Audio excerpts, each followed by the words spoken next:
یہ تو مظلوم کا ماتم ہے نہ ہوگا، یہ تو مظلوم کا ماتم ہے نہ ہوگا، حسین یا حسین، حسین یا حسین، حسین یا حسین۔ اعوذ باللہ من الشیطان الرجیم، بسم اللہ الرحمن الرحیم۔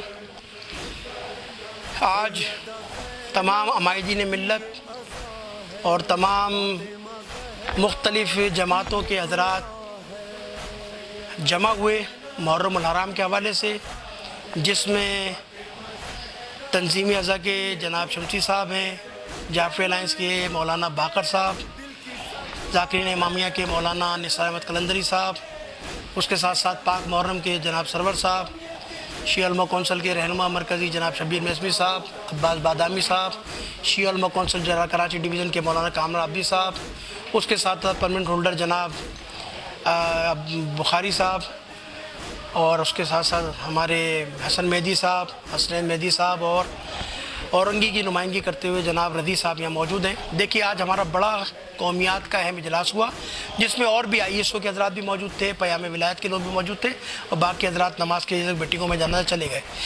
آج جو یہ پیغام جا رہا ہے، یہ تمام شیعہ عمائدین اور شیعہ جتنی قومی انجمنیں ہیں، تنظیمیں ہیں، ان کی طرف سے یہ اہم اعلان ہے۔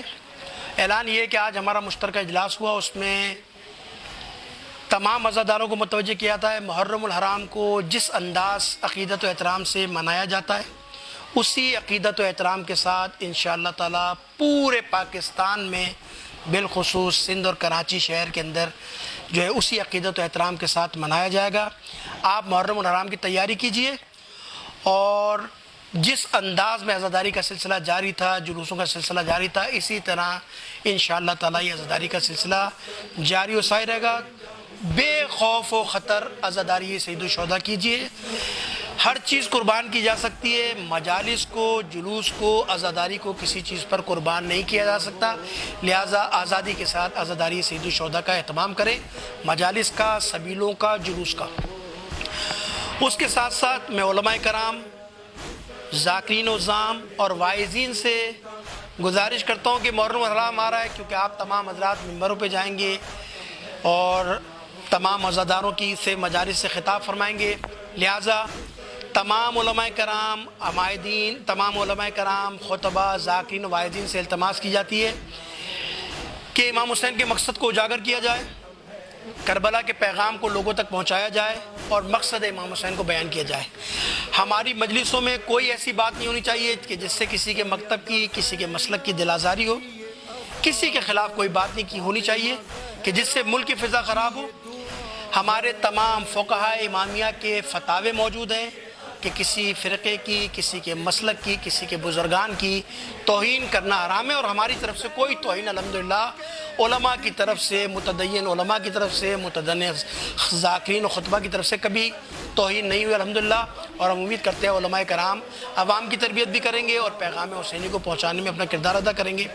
دوسرا یہ کہ حکومت کی طرف سے ایک ضابطہ اخلاق جاری کیا ہے، جو کرونا کے مد نظر انہوں نے بیان کیا ہے، ضابطہ اخلاق پیش کیا گیا ہے۔ کوشش کیجیے اپنے جلوسوں کو، اپنے امام بارگاہوں کے اندر مجالس کو SOP کے مطابق منعقد کیا جائے، SOP کے مطابق ماسک، سینیٹائزر کیا جائے، اور محرم کے اندر ابھی 4 یا 5 دن 6 دن موجود ہیں، جتنا ممکن ہو سکے آپ حضرات ویکسینیشن کرائیے، تاکہ آپ کے عزادار، آپ کے مومن بھائی، یہ تمام لوگ اس بیماری سے محفوظ رہیں، اور دعا کریں اس مجالس کے اندر پروردگار اس وبا سے پورے عالم اسلام کو، انسانیت کو اس سے نجات عطا فرمائے۔ اس کے ساتھ ساتھ میں ایک بہت اہم بات کرنے جا رہا ہوں، بہت اہم پیغام دینے جا رہا ہوں ریاست پاکستان کو اور حکومت پاکستان کو، اور وہ پیغام بالکل واضح اور دو ٹوک ہے۔ ہم نے اپنے سارے انتظامات مکمل کر لیے ہیں، ہم نے اپنی ساری پالیسیاں ترتیب دے لی ہیں آج کے اجلاس کے اندر، ہم نے اپنا ایک لائحہ عمل طے کر لیا ہے۔ اگرچہ کہ ہمارے اجلاسات اور یہ سوچ و بچار کافی عرصے سے جاری تھا، آج الحمدللہ ہم ایک نتیجے پہنچ گئے۔ ایک کمیٹی تشکیل دے دی گئی ہے جو اس عزاداری کے مراحل کو مانیٹرنگ کرے گی، جو ان عزاداری کے مراحل کو دیکھے گی۔ باقاعدہ ہم نے ایک میڈیا ٹیم فارم کی ہے جو ان سارے مسائل کو دیکھے گی۔ صرف ریاست پاکستان، حکومت پاکستان کو یہ پیغام دینا چاہتے ہیں، اگر عزاداری کے راستے میں رکاوٹیں ڈالی گئی، بے جا FIR کاٹی گئیں، عزاداری کے خلاف اگر کوئی ایسے اقدامات کیے گئے کہ جو ہماری شہری آزادیوں کے راستے میں رکاوٹ تصور کیے گئے تو ہم طے کر چکے کہ اس سال عزاداری کا دفاع ہم عزاداری سے کریں گے. ہم اسی عزاداری کو جو سید الشہداء نے ہمیں ایک وراثت میں دی ہے, کربلا سے ہمیں وراثت میں ملی ہے, ہم عزاداری کا تحفظ عزاداری کے ذریعے کریں گے اور اس انداز میں کریں گے پھر نہ ریاست اس ملک کی متعامل ہوگی اور نہ پاکستان کی حکومت متعامل ہوگی.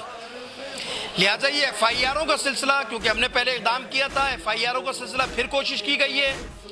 ایف آئی آر کے لیے قانون موجود ہے, ایک آئین موجود ہے. کیسے ہو سکتا ہے کہ اس آئین اور قانون کو جو ہے صرف نظر کرتے ہوئے ایک آدمی اٹھ کے کھڑا ہو کر ایف آئی آر کٹوائے گا اور ایف آئی آر کاٹ دی جاتی ہے. ہم نے کچھ فیصلے کیے, اہم فیصلے.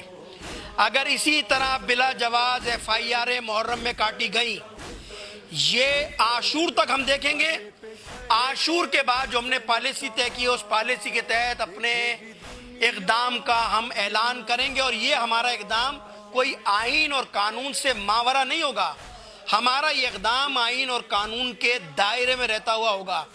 لہٰذا وہ ادارے جو ہم سے کہا جاتا ہے, جو ان کی پشت پر کھڑے ہیں, ان کو متوجہ کرتے ہیں. کوئی ایف آئی آر بلا وجہ نہیں ہونی چاہیے, کوئی ہراسمنٹ نہیں ہونی چاہیے. بعض میٹنگوں کے اندر ہمیں یہ تاثر دیا جا رہا ہے اور ہمیں دبانے کی کوشش کی جا رہی ہے کہ یہ نہیں ہونا چاہیے, وہ نہیں ہونا چاہیے گا. تمام لوگوں کو کہتا ہوں بالکل آزادی کے ساتھ عزاداری جس طرح ہوتی تھی, جلوس جس طرح نکلتے تھے, علم جس طرح سے برآمد ہوتے تھے, جس طرح سے زلجنے برآمد ہوتے تھے, سبیل لگتی تھی, اسی شان و شوکت کے ساتھ عزاداری ہوگی. کسی ایک چیز کی کمی نہیں ہونے دیں گے. حکومت اور ریاست سے کہتے ہیں تعاون کے بدلے میں تعاون چاہتے ہیں. اگر ایسا ایف آئی آر کا سلسلہ بند نہیں ہوا تو نہ ہم ریاست سے تعاون کریں گے نہ حکومت سے تعاون کریں گے. ہم اپنے فیصلے پھر خود کریں گے اور اگر اسی صورت میں حالات خراب ہوتے ہیں تو پھر ہم اس کے ذمہ دار نہیں ہیں. ابھی کچھ ایف آئی آریں ذاکرین پہ کاٹی گئی ہیں, شورا حضرات پہ کاٹی گئی ہیں اور بلا جواز ایف آئی آریں کاٹی گئی ہیں. عمر سعد پر اور شمر کے اوپر ایف آئی آریں کاٹی گئی ہیں. ہم یزید پہ لعنت بیچتے ہیں, شمر پر لعنت بیچتے ہیں, کربلا کے قاتلوں پہ لعنت بیچتے ہیں. اگر ان کے نام پر ایف آئی آریں کٹوانی تو پوری قوم ایف آئی آریں کٹوانے کے لیے تیار ہے. ہم زندان, صحبتیں سب برداشت کرنے کے لیے تیار ہیں. ہم نے اس ملک میں لاشیں اٹھائے, جنازے اٹھائے, ہم نے کبھی عزاداری پہ کوئی کمپرومائز نہیں کیا. آج بھی ہم پیغام دینا چاہتے ہیں یہ سارے عمائدین, عزاداری پر کوئی دوسری بات نہیں. یہ ہماری موت و حیات کا مسئلہ ہے, یہ ہماری شہ رگ حیات ہے. ہم نے اپنی اسٹریٹجی بنا لی ہے, اپنی حکمت عملی بنا لی ہے. اگر یہ سلسلہ جاری رہا تو عاشور کے بعد ہم انشاءاللہ تعالیٰ آئین اور قانون کے دائرے میں رہتے ہیں ایسا اقدام اٹھائیں گے کہ شاید پھر پاکستان کا ماحول اس چیز میں اس کو برداشت نہیں کر سکے گا, متحمل نہیں کر سکے گا. تمام قائدین, مرکزی قائدین ہمارے رابطے میں, یہ ساری باتیں ہم ان کی ہدایت پر, رہنمائی پر کر رہے ہیں اور انشاءاللہ امید کرتے ہیں کہ حکومت عزاداری کے راستے میں جس طرح ہم تعاون کر رہے ہیں, تعاون کے بدلے میں ہمیں تعاون چاہیے اور انشاءاللہ تعالیٰ یہ ہم تعاون کرنے کے لیے تیار ہیں. عزاداری کے راستے میں اگر کوئی رکاوٹ ہوتی ہے, مسئلہ ہوتا ہے, ہماری طرف سے ہم اس مسئلے کو حل کرنے کے تیار ہیں, لیکن حکومت اور ریاست کی طرف سے کوئی مداخلت برداشت نہیں کی.